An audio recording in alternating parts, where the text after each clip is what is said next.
Hi guys, welcome back to my channel. इस video में हम लोग इलास्ट्रेशन 27 पार्टनरशिप डिसॉल्यूशन का करेंगे। अगर आपको पूरे कोर्स के लिए खुद को इनरोल करना है तो चैनल को सब्सक्राइब करके आप खुद का इनरोलमेंट कंप्लीट कर सकते हो। देखो, जब भी बोल देना कि क्वेश्चन में कि पार्टनर्स इंसॉल्वेंट है, इसका मतलब क्या हुआ कि अगर आपको पैसे का जरूरत होगा तो पार्टनर्स आपको नहीं दे पाएंगे, हाँ या ना। तो इस केस में हमको दिख रहा है कि अगर मेरा कोई लाइबिलिटी, अगर मान लो मेरे पास पैसा कम पड़ रहा है तो हम लाइबिलिटी भी इस केस में पूरा पे नहीं कर पाएंगे, ठीक है यानी। तो इस केस में क्या करेंगे हम लोग, एक डेफिशिएंसी अकाउंट तो बनेगा ही, प्लस क्योंकि मेरे को पता है कि यहाँ पे अगर जरूरत पड़ा तो हम अपनी लाइबिलिटी पूरी नहीं पे कर पाएंगे, तो हम लोग इंडिविजुअल अपना लाइबिलिटीज अकाउंट भी ओपन करेंगे। जैसे यहाँ पे देखो, क्रेडिटर है, मेरा लाइबिलिटी है, तो हमको पता है क्योंकि पार्टनर यहाँ पे इंसॉल्वेंट है। तो अगर पैसे का जरूरत अगर कम पड़ा मेरे पास पैसा तो पार्टनर्स तो नहीं दे पाएंगे। तो अल्टीमेटली फिर हम अपना लाइबिलिटी भी पूरा पे नहीं कर सकेंगे शायद तक। तो फिर यहाँ पे हम लोग क्या करेंगे, अलग से क्रेडिटर अकाउंट बनाएंगे। नॉर्मली हम लोग क्या करते हैं, क्रेडिटर को रियलाइजेशन में डाल देते हैं, फिर अगर कुछ नहीं बोला तो पे कर देते हैं। इतने आराम से सम क्यों हो जाता था, क्योंकि पार्टनर सॉल्वेंट होते थे। अगर जरूरत पड़ता भी था तो लास्ट में पार्टनर पैसा दे देते थे अपने को, हाँ या ना। पर अगर पार्टनर इंसॉल्वेंट है, इसका मतलब फर्म साइड, अगर फर्म को पैसे की जरूरत हुई तो फर्म को पैसा नहीं मिल पाएगा पार्टनर से। तो उस केस में फर्म जब अपना लाइबिलिटी पे करेगा तो सोच समझ के देख के पे करेगा, क्योंकि उस केस में फंड क्या होगा, फर्म के पास लिमिटेड होगा। क्या ये बात क्लियर है? ओके। अब देखो, एक रियलाइजेशन अकाउंट हम लोग बनाएंगे जहाँ पे जितने भी एसेट है उनको ट्रांसफर करेंगे रियलाइजेशन में, लाइबिलिटीज को नहीं करेंगे। रीजन क्या है कि क्योंकि हमको पता है कि यहाँ पे सारी लाइबिलिटीज शायद फुल्ली पेड ना नहीं हो पाए, इसलिए हम लोग इंडिविजुअल लाइबिलिटीज अकाउंट बनाएंगे। बैंक अकाउंट अपने लोग बनाएंगे, कैपिटल अकाउंट बनाएंगे, और एक डेफिशिएंसी अकाउंट भी बनाएंगे, वो बता दूंगी कैसे होगा। और एक जितने लाइबिलिटीज है उतने लाइबिलिटी अकाउंट खोलेंगे। जैसे यहाँ पे क्रेडिटर है तो एक क्रेडिटर अकाउंट खोलेंगे। सपोज आउटस्टैंडिंग एक्सपेंस होता तो आउटस्टैंडिंग एक्सपेंस, बिल्स पेएबल होता तो बिल्स पेएबल अकाउंट। यहाँ पे देखो, एस लोन भी लाइबिलिटी है, तो इसका भी अकाउंट अपने को खोलना है। नॉर्मली इसका अकाउंट हम लोग खोलते हैं, पर यहाँ पे क्या है ना कि क्वेश्चन में आपको बोल दिया है कि सिर्फ इतने ही अकाउंट आपको खोलने हैं, ठीक है या नहीं। इसका मतलब एस लोन अकाउंट नहीं खोलना है इस क्वेश्चन के हिसाब से। नॉर्मली अगर ये रिक्वायरमेंट नहीं लिखा होता तो हम लोग एस लोन अकाउंट खोलते, और जैसे क्रेडिटर्स करते हैं वैसे एस लोन अकाउंट को हम लोग करते हैं। अब क्योंकि यहाँ पे रिक्वायरमेंट में एस लोन नहीं है, तो इसका मतलब समझ जाओ कि एस लोन अकाउंट अपने को नहीं बनाना है, ठीक है। तो फिर एस लोन अगर हम लोग नहीं बनाएंगे दीदी तो कैसे होगा, फिर एस लोन को हम लोग क्या करेंगे, एस कैपिटल में ट्रांसफर कर देंगे। ऐसा कुछ, ऐसे ही कुछ चीज बता रही हूँ जो चीज आपको पता होना चाहिए। क्या वो चीज है? देखो, जैसे यहाँ पे ये तो समझ में आ गया कि मेरे पास फंड लिमिटेड होगा। पार्टनर से अगर मेरे को हेल्प चाहिए होगा तो भी पार्टनर नहीं कर पाएंगे क्योंकि वो लोग सब इंसॉल्वेंट है, हाँ या ना। तो जैसे दीदी मेरे पास फंड लिमिटेड है तो हम पहले किस किस को पे करेंगे, प्रायोरिटी वाइज हम लोग पे करेंगे। तो पहले किसको पे करेंगे, पहले हम लोग पे करेंगे एक्सटर्नल लाइबिलिटीज। हमारे जितने भी एक्सटर्नल लाइबिलिटीज होते हैं उनको हम पहले पे करेंगे। क्लियर? उसके बाद फिर दीदी किसको पे करेंगे, पार्टनर्स लोन। अगर हमने पार्टनर से लोन लिया है तो पार्टनर्स लोन पे करेंगे। उसके बाद अगर आपको आपके पास पैसा आ जाए तो फिर अपने कैपिटल को पे करेंगे। क्या ये बात क्लियर? सपोज वहां पे अगर, सपोज यहाँ पे अगर एस लोन मतलब कोई रिक्वायरमेंट बोलता ही नहीं तो अपने क्या करते, क्रेडिटर अकाउंट तो बनाए हैं, साथ में एस लोन अकाउंट भी हम लोग बनाते हैं, हाँ या ना। फिर क्या होता है, क्रेडिटर अगर मान लो मेरे पास एनफ पैसा है तो हम लोग क्रेडिटर को दे देते। फिर अगर कुछ पैसा बच जाता तो एस लोन दे देते। फिर कुछ बच जाता तो पार्टनर्स को दे देते। पर यहाँ पे एस लोन वो लोग लिखे ही नहीं है, एक तो उन लोगों ने चला के लिखा है कि ये अकाउंट बनाना है, उसमें एस लोन उन्होंने बोला ही नहीं है। तो फिर यहाँ पे एस लोन को हम लोग क्या करेंगे, कैपिटल में ट्रांसफर कर देंगे। ओके, तो चलो सम स्टार्ट करते हैं। A B C equal partner है, कैपिटल गिवन है। देखो, लाइबिलिटी में है तो क्रेडिट नेचर का होगा, तो क्रेडिट में लिखेंगे ए और सी में। लाइबिलिटी में क्रेडिट में जाएंगे और ए और सी में लिखेंगे 160 और 1 लाख। कैपिटल में तो कैपिटल नहीं होगा तो क्या बोल के लिखेंगे, बैलेंस पेड। नेक्स्ट देखो क्या है, एस लोन कितना है, 2 लाख रुपीज। इसको मैं लिखकर समझाती हूँ। S loan 2 lakh rupees. देखो ये लाइबिलिटी में है, हाँ या ना, तो पक्का ये क्रेडिट नेचर का होगा। इसको अपने को खत्म कर देना है, ठीक है या नहीं। क्रेडिट को खत्म करोगे तो क्या होगा, डेबिट। तो जर्नल क्या होगा, S loan account debit 2 lakh रुपए, ठीक है। और कहाँ खत्म करना है, एस कैपिटल में। तो लिखेंगे टू एस कैपिटल अकाउंट। अब हम लोग क्या बनाए हैं, कैपिटल अकाउंट। तो कैपिटल में जाएंगे, क्रेडिट में ए के कॉलम में 2 लाख, क्रेडिट में ए के कॉलम में 2 लाख। क्या बोलेंगे, by S loan account. Finance देखो क्रेडिटर गिवन है, हाँ या ना। तो क्रेडिटर लाइबिलिटी में है, तो क्रेडिट नेचर का हुआ, तो क्रेडिट में वैल्यू लिख देंगे 10 लाख।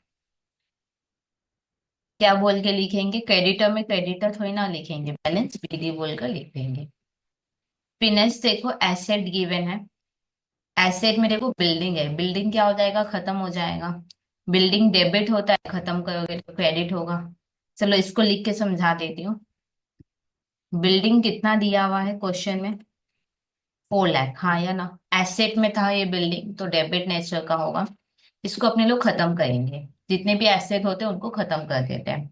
तो डेबिट को कैसे खत्म करोगे, क्रेडिट करके। तो जर्नल क्या हुआ, टू बिल्डिंग अकाउंट 4 लाख। और ये कहाँ खत्म होगा, रियलाइजेशन में। तो रियलाइजेशन अकाउंट डेबिट 4 लाख। अब हम लोग क्या बनाए हैं, रियलाइजेशन। तो रियलाइजेशन के डेबिट में लिखेंगे 4 लाख। क्या बोल के, टू बिल्डिंग अकाउंट। अब इसी तरीके से बाद बाकी एसेट भी कर लेते हैं। देखो मशीन लिखा हुआ है, तो टू मशीनरी अकाउंट हो जाएगा 4 lakh. To furniture and fixture account 160। To stock account 160। To book डेप्ट अकाउंट कितना होगा, बुक डेप्ट 2 लाख। अच्छा बैंक अकाउंट गिवन है, बैंक देखो एसेट में है। बैंक एसेट में, तो डेबिट नेचर का हुआ, तो ये 10,000 हम लोग डेबिट में लिखेंगे। 10,000 अपने लोग डेबिट में लिखेंगे। अब बैंक में बैंक नहीं होगा, तो फिर क्या लिखेंगे, बैलेंस पीडी। फिर देखो कैपिटल गिवन है, 20 कैपिटल। एसेट में है ये, तो डेबिट हुआ, तो डेबिट में वैल्यू लिखेंगे। डेबिट में बी के कॉलम में 130। डेबिट में बी के कॉलम में 130। कैपिटल में क्या बोल के लिखेंगे, कैपिटल तो है, तो ये कैपिटल का वैल्यू, पर कैपिटल में कैपिटल तो नहीं होगा, तो फिर क्या लिखेंगे, बैलेंस पीडी। अब आगे देखो क्या लिखा हुआ है। देखो सारे पार्टनर्स इंसॉल्वेंट हो गए हैं। बुक डेप मतलब डेटर। डेटर से अपने को 45% कम मिला है। देखो डेटर से पैसा मिल गया ना, तो डेटर क्या हो गया फिर खत्म। डेटर से कितना भी मिला हो, डेटर से मिल तो गया, तो डेटर क्या हो गया, खत्म। डेटर डेबिट होता है, खत्म करोगे तो क्रेडिट होगा। तो टू बुक डेप्ट अकाउंट। देखो बुक डेप्ट कितना है, बैलेंस शीट में देखो 2 लाख, ठीक है या नहीं। और अपने को इससे पैसा मिल गया, तो बैंक अकाउंट डेबिट। लिखा है ना 45% लेस, मतलब 45% कम मिला है। 45% कम मतलब 2 लाख से 45% कम करो, कितना होगा।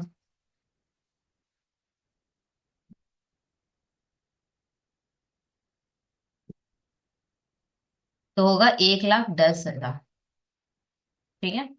तो फिर 90,000 का देखो डिफरेंस आएगा, जो कि अपने लोग क्या बोल के लिखेंगे, रियलाइजेशन। अच्छा एक और चीज देखो, डेटर से पैसा मिल गया, हाँ या ना। तो डेटर क्या हो गया, खत्म। जैसे ही डेटर से पैसा मिल गया, ये बात अगर पता चल जाए, तो हाथ हाथ बुक डेप को करो खत्म। मतलब यहाँ पे कहीं पर लिख लो कि डेटा मेरा खत्म हो गया। ऐसा क्यों लिखे, क्या जरूरत है लिखने का। देखो अगर कोई एसेट बच जाएगा, तो अपने को खुद से अज्यूम करना है कि मेरे को बुक वैल्यू जितना पैसा मिल गया है। तो इसलिए कहीं पे लिख लो कि बुक डेप्ट है या खत्म हो गया, ठीक है या नहीं। डेटर से पैसा मिल गया, तो डेटर खत्म, तो मैंने यहाँ पे बुक डेप्ट को नील कर दिया साइड में। अब यहाँ पे देखो डिफरेंस आएगा, जो कि क्या बोल के लिखेंगे, रियलाइजेशन। अब यहाँ पे देखो बुक डेप को याद है हमने बिगिनिंग में यूटिलाइजेशन में डाला था, हाँ या ना। तो फिर बुक डेप कब आएगा निस सब में। तो बुक डेप को काट के क्या लिखेंगे, यूटिलाइजेशन। पहले मैंने बेसिक एंट्री किया, फिर उसको मैंने अभी डिसोल्यूशन में कन्वर्ट कर लिया। अब यूटिलाइजेशन 2 बार है तो ये तो एंट्री हो हम लोग एग्जाम में लिख नहीं सकते। पर मेरे को तो इसको हम लोग क्या करेंगे, इसको मॉडिफाई करेंगे। क्या क्या मॉडि कैसे मतलब मॉडिफाई का मतलब क्या है कि यूटिलाइजेशन 2 बार है ना। हम लोग डिसाइड करेंगे कि एक ही बार लिखना है और जो लिखना है वो अपने को सोचना होगा। अब देखो कुछ भी हो बैंक तो डेबिट होगा ही, हाँ या ना। तो अपने बैंक अकाउंट डेबिट करेंगे 1,10,000। अगर बैंक डेबिट है तो फिर कंफर्म हो जाओ तो यूटिलाइजेशन होगा कितना, 1,10,000। बैंक के डेबिट में लिखो 1,10,000। बैंक के डेबिट में 1,10,000 टू यूटिलाइजेशन अकाउंट। डैश दे के लिखेंगे बुक डेब्ट। तो यूटिलाइजेशन के क्रेडिट में लिखेंगे 1,10,000। यूटिलाइजेशन के क्रेडिट में 1,10,000, क्या बोल के बाय बैंक अकाउंट। डैश दे के बुक डेब्ट। फिर नेक्स्ट देखो बिल्डिंग हमने सेल किया है कितने में, 160 में, हाँ या ना। बिल्डिंग से अपने को 160 मिला है तो बिल्डिंग भी खत्म। सबसे पहले ये लिखो कि बिल्डिंग खत्म हो गया है, ठीक है। अच्छा बिल्डिंग को हमने सेल कर दिया, हाँ या ना। तो टू बिल्डिंग होगा। बेसिक एंट्री पहले समझो क्या है। देखो पार्टनरशिप का सम हो, कंसाइनमेंट का हो, जॉइंट वेंचर किसी का भी हो, जो आपने जर्नल 11 में सीखा ना, पहले आप वो लिखोगे और उसको अकॉर्डिंगली चैप्टर के हिसाब से मॉडिफाई करोगे। डायरेक्ट आप डिसोल्यूशन का जर्नल मत करना वरना चांसेस है कि गलती होगा, ठीक है या नहीं। देखो बिल्डिंग हमने सेल कर दिया तो हमारे यहाँ से बिल्डिंग गया, तो मैंने कहीं पे लिख लिया कि भाई बिल्डिंग अब नहीं रहा। अच्छा बिल्डिंग गया तो टू बिल्डिंग अकाउंट होगा। बैलेंस शीट में जाओ और देखो बिल्डिंग है कितना, बिल्डिंग है 4 लाख, ठीक है। अच्छा मैंने सेल किया है तो पैसा मिलेगा तो बैंक अकाउंट डेबिट। कितना पैसा मिलेगा, 160।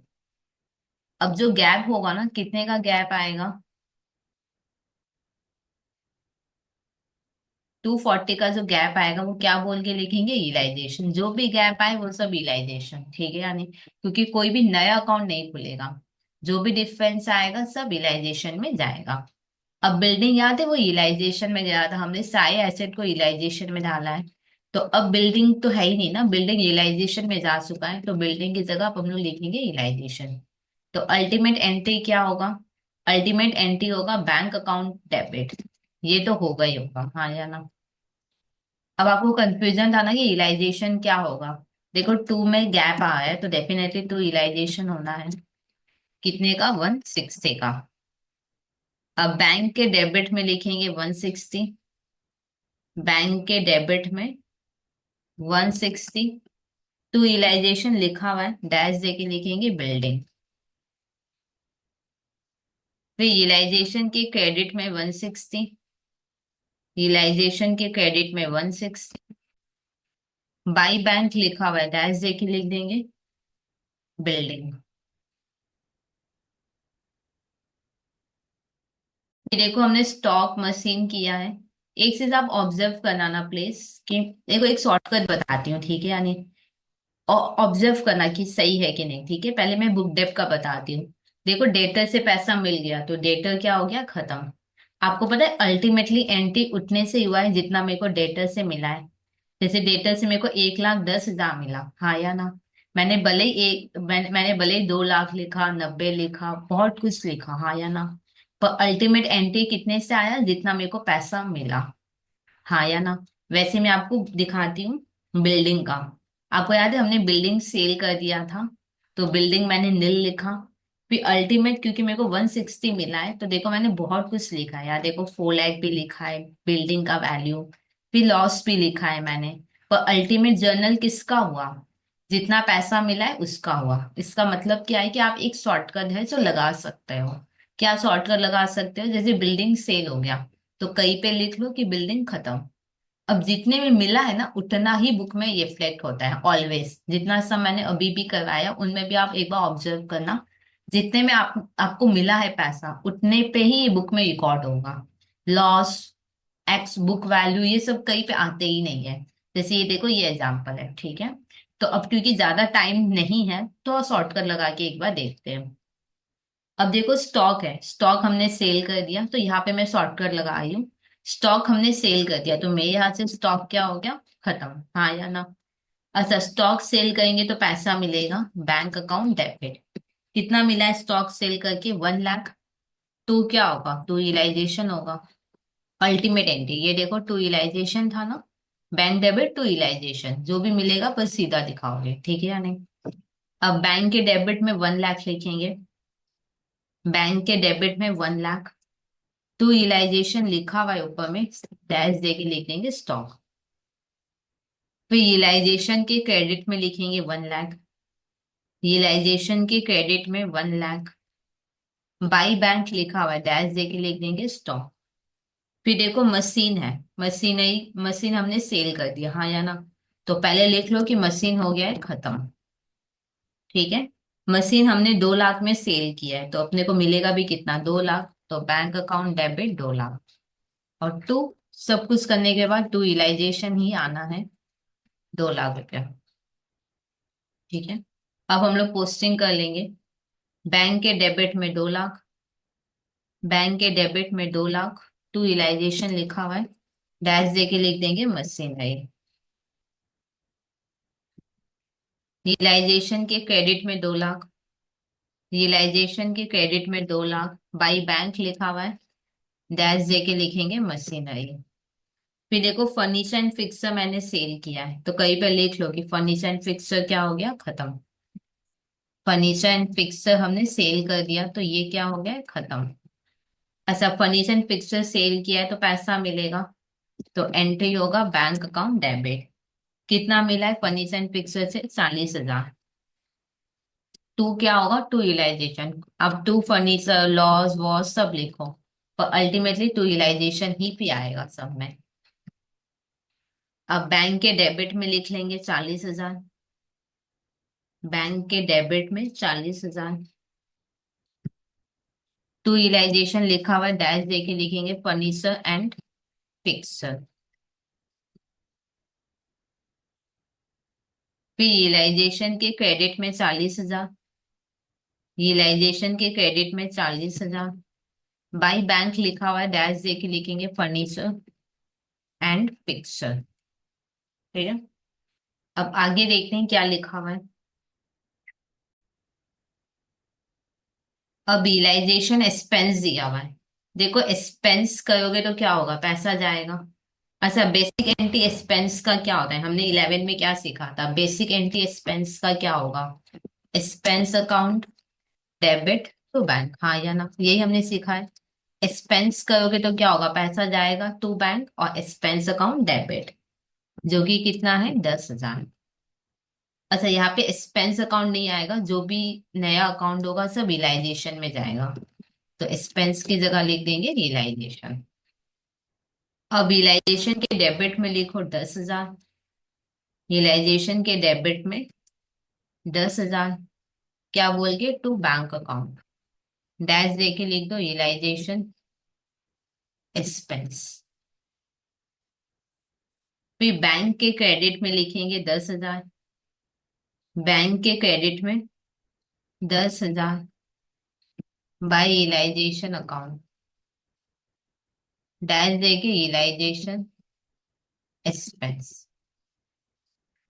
अब आगे देखते हैं क्या लिखा हुआ है। यहाँ पे देखो, तीनों पार्टनर का गिवन है, प्राइवेट एसेट और प्राइवेट लाइबिलिटी। जैसे देखो, ए का प्राइवेट एसेट है 2.5 लाख, ठीक है या नहीं, और उसका खुद का पर्सनल लाइबिलिटी भी 2.5 लाख है। तो आपको लगता है वो कुछ अपने को दे पाएगा, अगर जरूरत होगा तो वो अपने को कुछ भी नहीं दे पाएगा, हाँ या ना। ए के पास पर्सनल एसेट 2.5 लाख का है, पर ए का पर्सनल लाइबिलिटी भी 2.5 लाख का है, तो अगर जरूरत पड़ा तो ये अपने को कुछ भी नहीं दे पाएगा, ठीक है।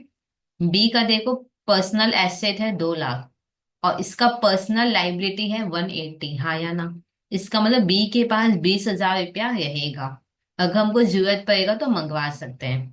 अब यहाँ पे देखो, हमको तो जरूरत होगा ही, क्यों, क्योंकि बी का तो डेबिट बैलेंस चल रहा है, मतलब हम बी से तो 1,30,000, अब आगे का और भी है वो तो मांग रहे हैं, हाँ या ना। तो 20,000 मेरे को लगता है बी दे देगा, तो हम लोग अब क्या करेंगे, बी से 20,000 रुपया मंगवा लेंगे। एक बार फिर अच्छे से सुनो, बी के पास पर्सनल एसेट 2 लाख का है और पर्सनल लाइबिलिटी 180 वो पे करेगा, तो उसके पास 20,000 बच जाएगा। अगर चाहिए होगा तो मंगवा लेंगे, चाहिए होगा क्या, यहाँ पे सम देख के समझ में आ रहा है कि हम तो ऑलरेडी 1,30,000 रुपया इससे मांग रहे हैं, और प्लस आगे कोई लॉस और रियलाइजेशन हुआ तो उसका भी मांगेंगे, हाँ या ना। तो साफ साफ देखा कि मांगना तो मेरे को, लेना तो है ये इससे, इसका खुद का, क्योंकि हम ऑलरेडी इससे 20 से क्या है पैसा पा रहे हैं, हाँ या ना। तो अब क्योंकि मेरे को यहाँ पे लग रहा है कि 20,000 तो मिल जाएगा, तो इमीडिएटली हम लोग 20 से 20,000 रुपया ले लेंगे। 20 से हम 20,000 रुपया लेंगे तो एंट्री क्या होगा, bank account debit 20,000 to 20 capital account 20,000, ठीक है। एक डाउट आपके दिमाग में ये होगा कि दीदी जैसे हमने फट से 20 से पैसा मंगवा लिया, सपोज ए के पास 3 लाख का एसेट होता, ठीक है, यानी ए के पास 3 लाख का एसेट होता और लाइबिलिटी 2.5 लाख का होता, तो 50,000 तो ये भी दे देता ना मेरे को, तो क्या हम लोग इमीडिएटली 50,000 मंगवाते, आंसर नहीं। ठीक है, एक बार हम लोग वेट करते, अगर जरूरत होता तो हम मंगवाते, मतलब लास्ट में, ठीक है या नहीं। पर यहाँ तो मेरे को एकदम इमीडिएटली दिखा है कि हाँ भाई इससे तो मंगवाना ही है, तो बोल के मैंने इमीडिएटली मंगवा लिया। अब यहाँ पे देखो सी, सी खुद अपना ही पर्सनल लाइबिलिटी नहीं पे कर सकता, तो जरूरत पड़ने पे अपने को क्या देगा, हाँ या ना। तो सी अपने को कुछ भी नहीं दे सकता। अब पहले ये जो जर्नल हमने किया है इसका हम लोग पोस्टिंग कर लेते हैं। ये जर्नल क्या है ध्यान से समझो। जैसे यहाँ पे ए के पास अगर पैसा होता या सी के पास पैसा होता, तो हम लोग ना अभी इमीडिएट नहीं मंगवाते, लास्ट में, बहुत लास्ट में जब सम टैली करते हैं फिर मेरे को लगता है कि हाँ अब तो जरूरत पड़ेगा, तब हम लोग मंगवाते। क्लियर है कि नहीं। पर यहाँ पे क्या है ना कि बी का तो मेरे को दिख ही रहा है कि मंगवाना तो है ही है, वेट क्या करना है, एकदम साफ साफ दिख रहा है, तो हम लोग इमीडिएट बी से मंगवा लिए। क्या ये बात क्लियर। अब बैंक के डेबिट में लिखेंगे 20,000, क्या बोल के, टू 20 कैपिटल अकाउंट। क्रेडिट में बी के कॉलम में 20,000,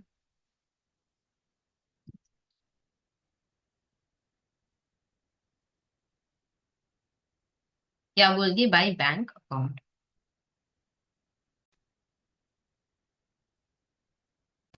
अब देखो और तो कुछ नहीं है सम में, तो अब कुछ और नहीं है सम में, तो पहले ये चेक करो कि सारे एसेट सेल हो गए हैं कि नहीं, क्योंकि अपने को क्रेडिटर को पे करना है। तो पहले ये चेक करेंगे कि सारे एसेट हमने सेल किए कि नहीं, बिल्डिंग मशीन फर्नीचर। एक बार चेक करो, building machine furniture stock book डेब्ट सब सेल हो गए हैं, हाँ या ना। बैंक अकाउंट तो हमने बनाया है, कैपिटल भी हमने बनाया है, सारे के सारे एसेट अभी फिलहाल सेल हो गए हैं। मान लो कोई एसेट बच जाता तो हम लोग अज्यूम करेंगे कि वो बुक वैल्यू में सेल हो गया है, और अकॉर्डिंगली उसका जर्नल भी हम लोग पास करते हैं, ठीक है, उसको रिकॉर्ड करते हैं। तो यहाँ पे फिलहाल सारे एसेट सेल हो गए हैं। अब एक बार हम लोग चेक करते हैं कि मेरे पास कितना पैसा है, क्योंकि फिर क्रेडिटर और भी लाइबिलिटीज है उनको अपने को पे करना है। तो पहले बैंक अकाउंट में आते हैं और देखते हैं कि अपने पास कितना बैलेंस है। एक बार कैलकुलेटर में कर लो, इन सबको करोगे प्लस और इसको क्या करना है माइनस। एक बार करके देखो कितना है।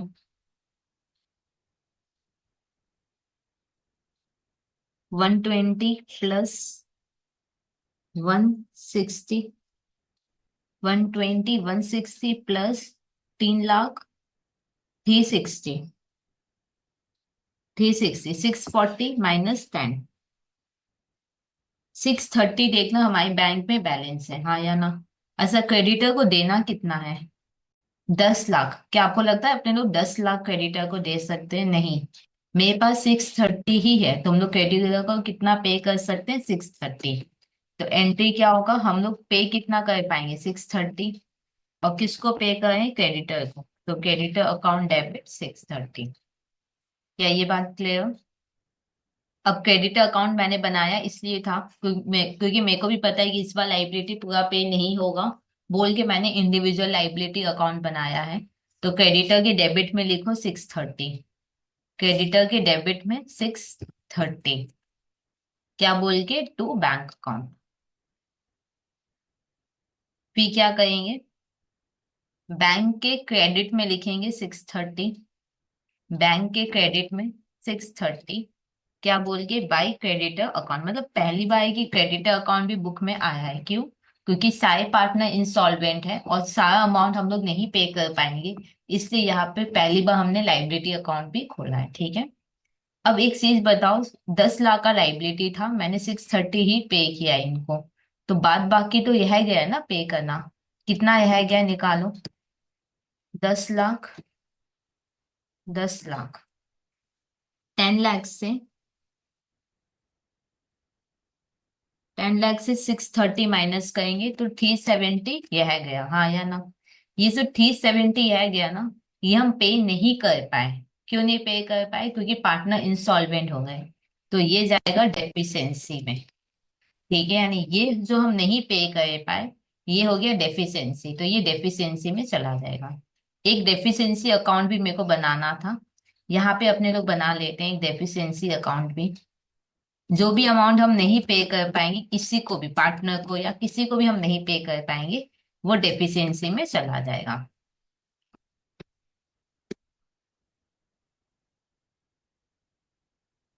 अब यहाँ पे देखो डेफिशिएंसी क्या हुआ है, देखो क्रेडिटर डेबिट और डेफिशिएंसी क्रेडिट, तो डेफिशिएंसी के क्रेडिट में लिखेंगे 370, क्या बोल के क्रेडिटर अकाउंट, हाँ या ना।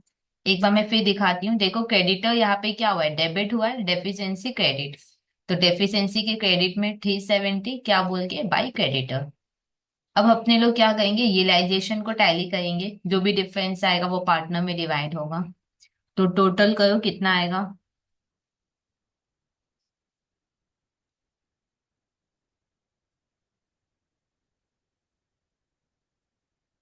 10 लाख, 160, 160, 320, 13 लाख 20 हजार प्लस 10 हजार, तो होगा 13 लाख 30 हजार, 13 लाख 30 हजार।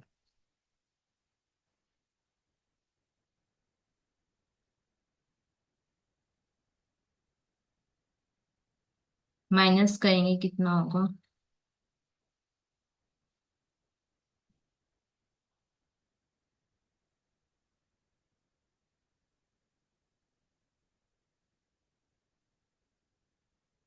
720 का डिफरेंस आएगा, जो हम लोग पार्टनर में डिवाइड करेंगे by partners capital account, dash दे के loss on realisation,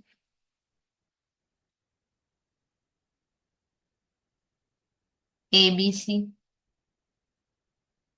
equal partner थे तो इक्वली डिवाइड कर लो, तो सब में आएगा 240, इधर भी 240 और 240। देखो यहाँ पे जर्नल क्या होगा, यूटिलाइजेशन क्रेडिट कैपिटल डेबिट, तो कैपिटल के डेबिट में लिखो 240,